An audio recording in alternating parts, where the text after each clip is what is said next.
Why does that piece of paper in your wallet actually matter? Imagine walking into your favorite local coffee shop tomorrow morning. You walk up to the counter, ordered an iced caramel macchiato, and when it's time to pay, you pull out a crisp green $5 bill.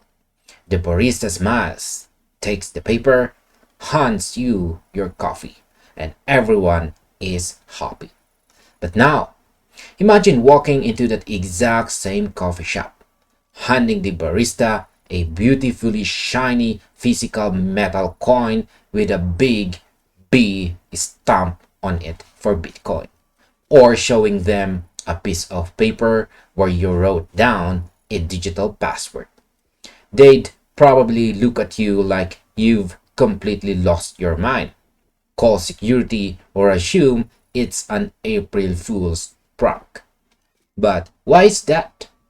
Why does the entire world collectively agree that a specific piece of government paper has the magical power to buy coffee, while a highly secure, revolutionary digital network is still treated with suspicion by the average person on the street? What actually makes money valuable in the first place? Is it the ink on the paper? Is it the math in the computer?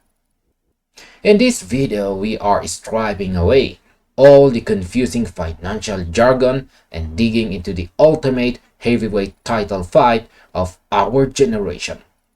And that's crypto versus fiat currency. On one side, we have traditional fiat money, the government issued cash that has ruled the world for centuries. On the other side, we have cryptocurrency, the decentralized digital rebel that is trying to rewrite the rules of global finance. So we are going to look at how these two systems work, how they stack up head to head, and what analysts on X are saying about where our wealth is actually safe. Right? So the next question that we have here is, what is fiat currency and why do we blindly trust it? To understand the battle, we have to look at the reigning champion first, and that's fiat currency, which is simply any money that a government declares to be a legal tender. This includes the US dollar, the euro, the British pound, and whatever currency you are using in your own country. The defining characteristics of fiat money is centralization. It is entirely controlled, managed, and manipulated by a central authority like a government or a central bank such as the Federal Reserve. When you look at your bank account online, you see numbers on a screen. Those aren't actual piles of physical cash sitting in a vault with your name on it. They are just digital entries in a private bank database. So in my view, when I really sit back and think about the traditional banking system, it blows my mind how much we rely on blind faith. Think about it. Fiat currency isn't backed by gold, silver, or anything tangible anymore. The global financial system walked away from the gold standard decades ago. That means the money in your pocket has value because the government says it has value, and because the public collectively trusts that decree. So, in my personal opinion, fiat currency is essentially a giant confidence game. The moment people stop believing in the stability of a government, the currency collapses into worthless paper. We've seen it happen throughout history with extreme inflation, and it scares me how few people realize that their hard-earned savings are built on nothing but a legal promise. All right. So, what is cryptocurrency and how does it defy the government? Now let's look at the challenger. Cryptocurrency is a completely digital, decentralized form of money. Unlike fiat, there is no central bank, no CEO, and no president who can decide to change the rules on a whim. Instead of relying on a government database, crypto operates on a global network of computers using blockchain technology. When you send cryptocurrency to someone else, the network itself verifies and confirms the transaction, recording it on a public ledger that absolutely anyone can see, but no single person can alter. To keep things secure and prevent cheating, it uses advanced cryptography, complex mathematical puzzles that secure the network without needing a middleman like a traditional bank. This decentralized nature is exactly why I fell in love with the crypto space in the first place. Analysts on X are constantly pointing out that the most beautiful feature of something like Bitcoin is its strict mathematical scarcity.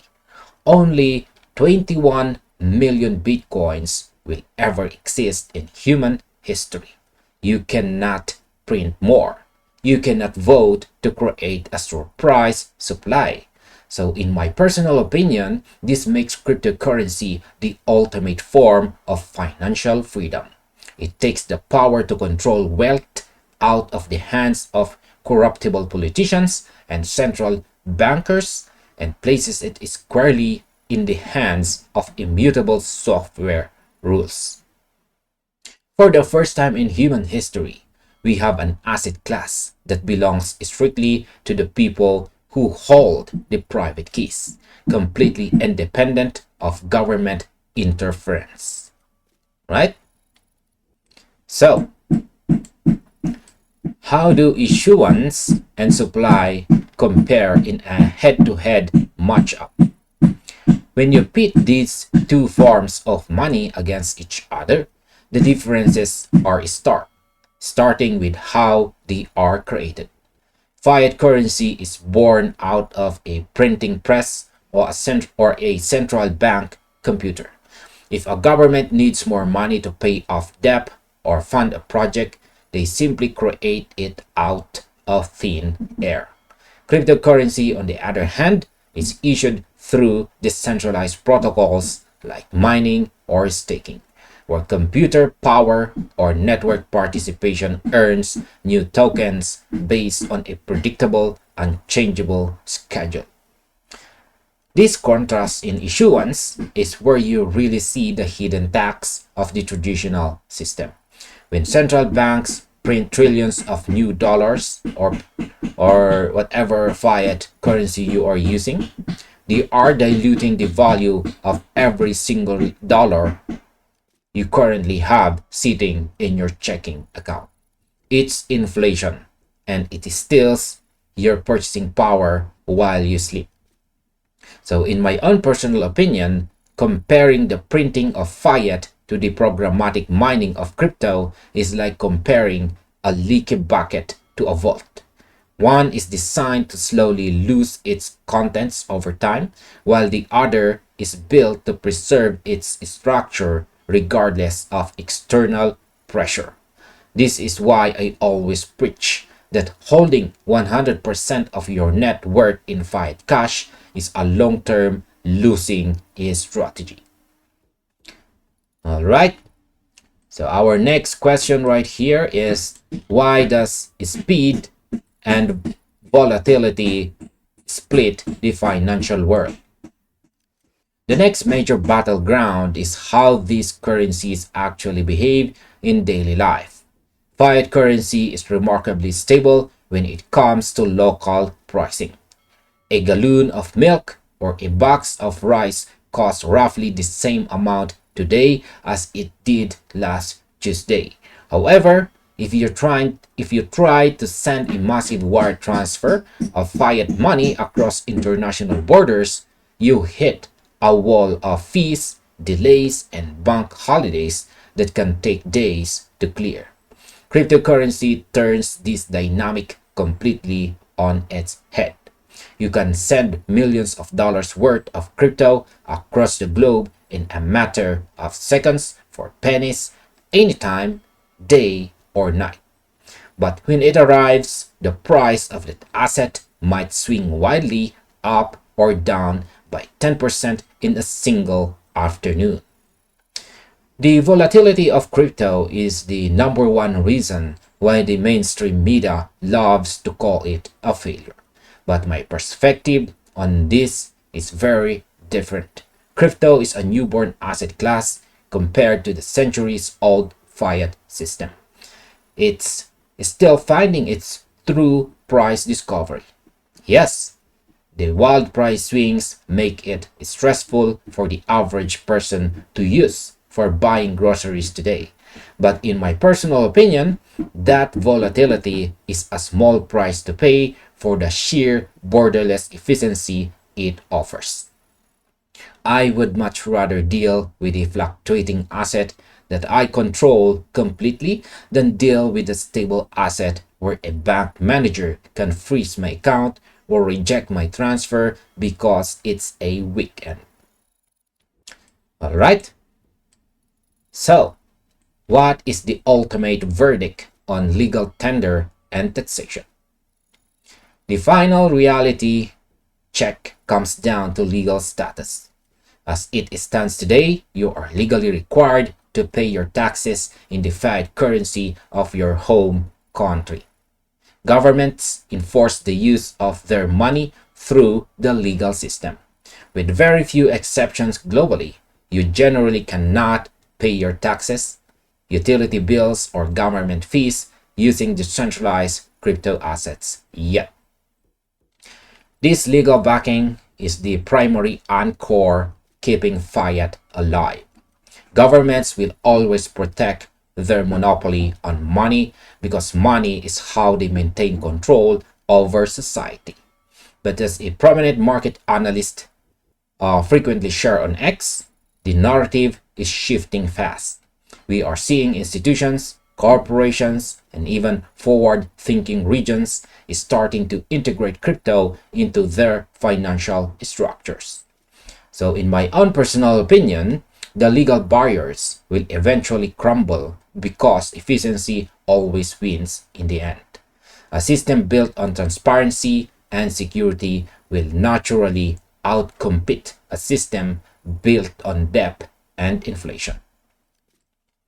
Alright, so how will this battle shape the future of personal wealth?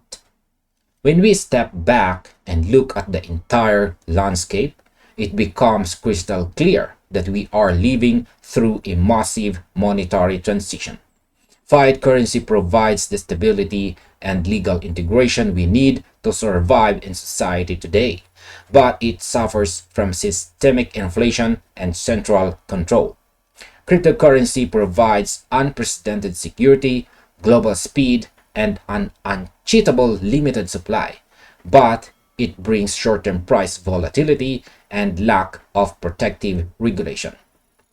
So in my overall conclusion, both of these systems currently serve a specific purpose, but they are heading down completely opposite paths. Fiat is a legacy system trying to digitize its control, while crypto is a digital native system trying to democratize financial freedom.